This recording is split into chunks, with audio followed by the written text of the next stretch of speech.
Welcome back everybody to the last video in this t-shirt quilt series. Today I'm just going to video a little bit of the quilting with you and show you some close-up photos of this quilt as we finish up today, and one last little fun thing that I've decided to do to this quilt as we finish up.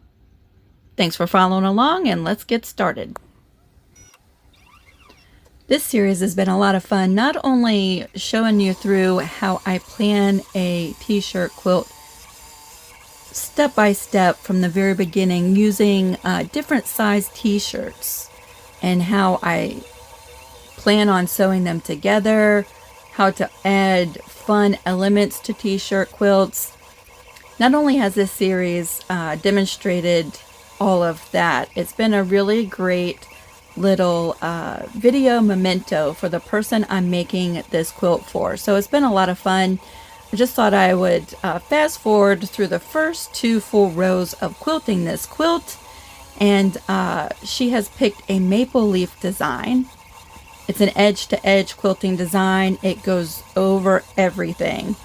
I'm quilting through the sublimated photos, through the t-shirts and the logos, and I'm quilting through the embroidery that I did on this quilt.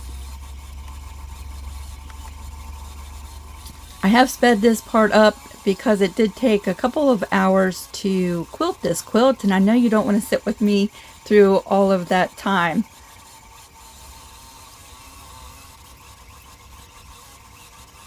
What's really cool about this quilt is not only have I been able to put her t-shirts, her well-loved memories with her t-shirts into this quilt. We've added some custom embroidery and flowers and hearts, which are some of her favorite things. We've added photos of pets and photos of her and her husband. I've also incorporated some fabric, and I don't know if she realizes this or not, but the purple fabric in the border is part of a destashing that she did a couple of years ago. She gave me bags and bags of fabric, y'all, and this purple fabric is part of her fabric stash that I have saved. I have always enjoyed seeing this purple fabric in my stash, and I still have quite a bit left over, but I just thought it would be so special to incorporate part of her own fabric stash in the borders of this quilt. So there you go, Ev. I don't know if you recognize that or not, but the border fabric, that was yours.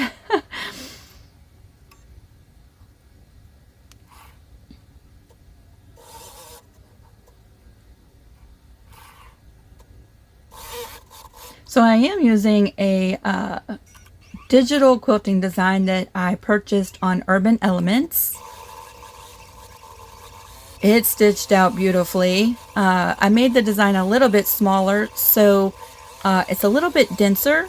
So it did take quite a little while to stitch out each one of the rows, and I think there were 8 rows altogether to quilt this quilt.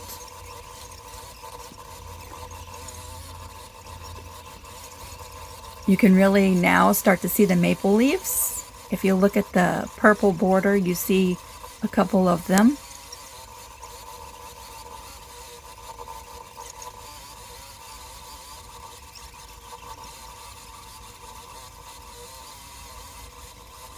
The backing fabric for this quilt is actually a really super nice bed sheet that she sent along with her t-shirts. And let me just tell you, after I quilted this and put a binding on it, I washed it, and let me just tell you, the back feels lovely.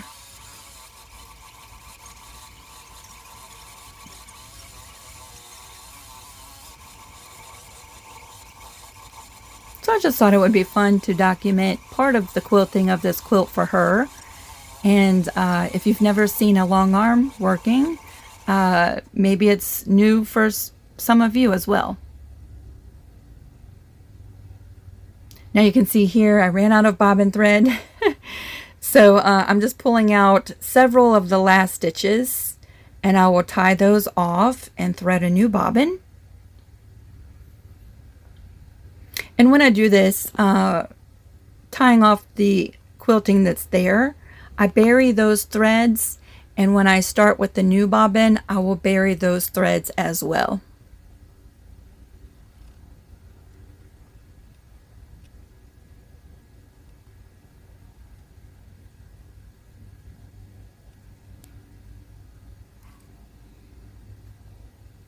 I always start to get super excited when I'm quilting because that means we are almost finished up.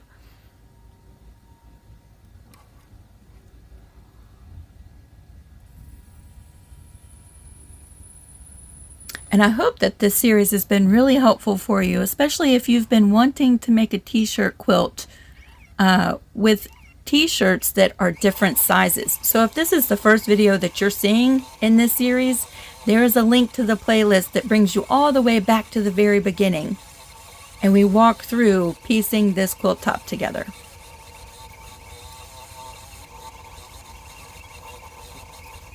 Another reason I wanted to show the quilting of this quilt is because I've included several sublimated blocks in this quilt. There's photos, and then I sublimated a couple photos of her own artwork, so that's included in the quilt, and I wanted to show and demonstrate how beautifully that fabric that I use for sublimation quilts. So we will see some close-ups here in just a second. Here's the first photo, and you can see the quilting very well through that.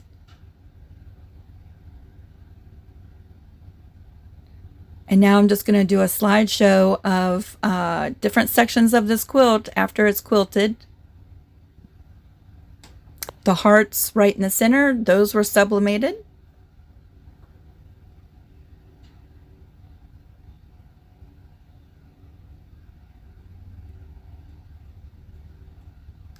And then we have a picture of Crystal Car Kitty. There she is. I love that patchwork heart embroidery right above the kitty cat.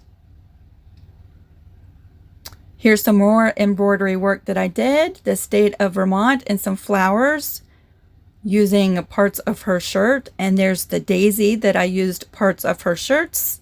And another art piece. And there's Fern right up at the top. This has been so much fun.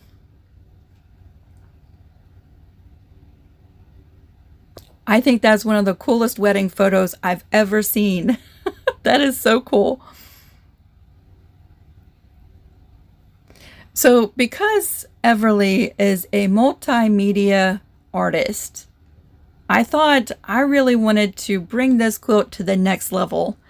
Now, I crochet a little bit. I'm certainly not an expert at crochet. I had to watch videos on how to make these things. So this was like a 70s wonky flower. I'll put a link to the tutorial I followed to make this flower down in the description box. And now I know I'm not using the right needles. I'm using a beading needle because it's a little bit longer, a tulip beading needle. And I'm going to hand sew with a whip stitch and using this beading thread. It's a nylon thread. I'm just going to do a whip stitch with some crocheted items. Everly loves to do crochet and knitting. She is super fantastic with it. Her work is stunning. But I just thought it would be fun to include a couple of these handmade items just as a special treat for her. Oops, my AC came on. You're going to hear a little bit of background noise as I'm in the camper doing the voiceover.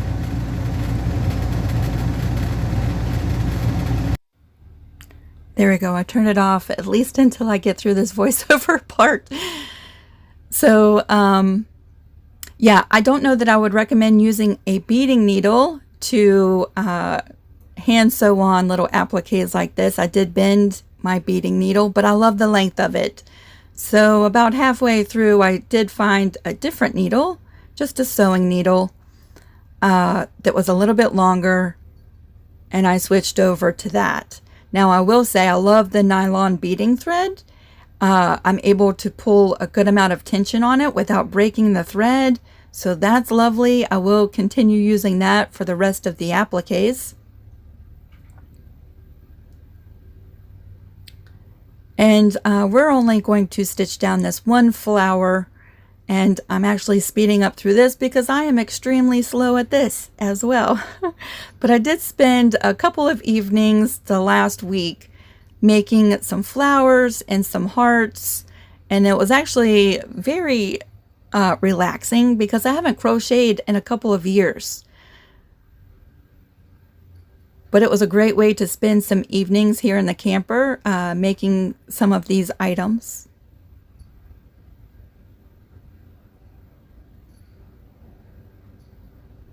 I'm just going right into the middle of the quilt. So I'm putting the needle through the top layer and traveling right in the batting of this quilt. So none of my stitches actually show on the back of the quilt.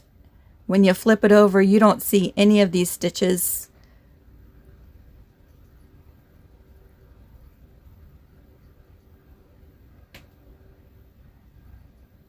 And even though I've used a little bit of a thicker yarn to make these items, they're still not very heavy at all. They're very light, and so they don't really weigh down the quilts.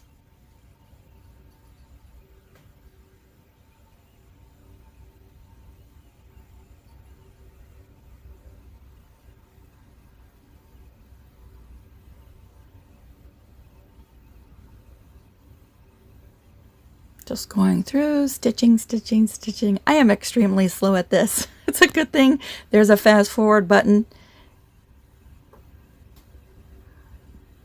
So I did 2 of the wonky flowers and put them down in the bottom 2 corners of the quilt. And then up towards the top, I put a couple of hearts and smaller flowers.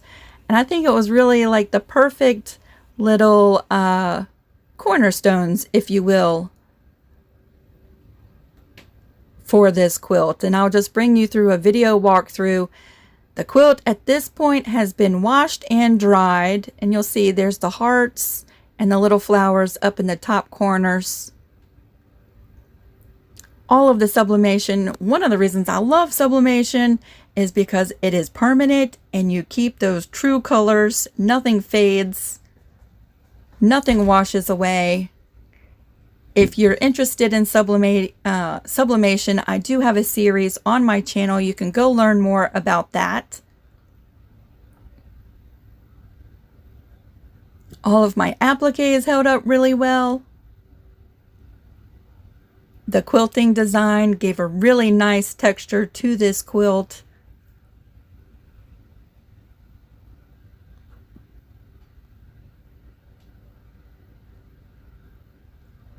I have really looked forward to doing this quilt for quite some time. She's been in my books for a little over a year. So this quilt has been such therapy for me because I've just been able to get creative, have so much fun. I didn't feel any pressure with this quilt, and she just gave me the creative liberties with a few little suggestions like the hearts and the flowers. And I was just allowed to have fun. Look at that purple flower down there. Isn't that pretty cool? So I really hope that this series has inspired you to get creative with your own quilts. Adding photos, adding embroidery, adding appliques, and even maybe something fun like some crocheted items. So thanks for watching along with this series. Thank you, Everly. It was a complete honor making this quilt for you. I hope you love it forever. Thanks for watching, everybody. We'll see you really soon. Bye.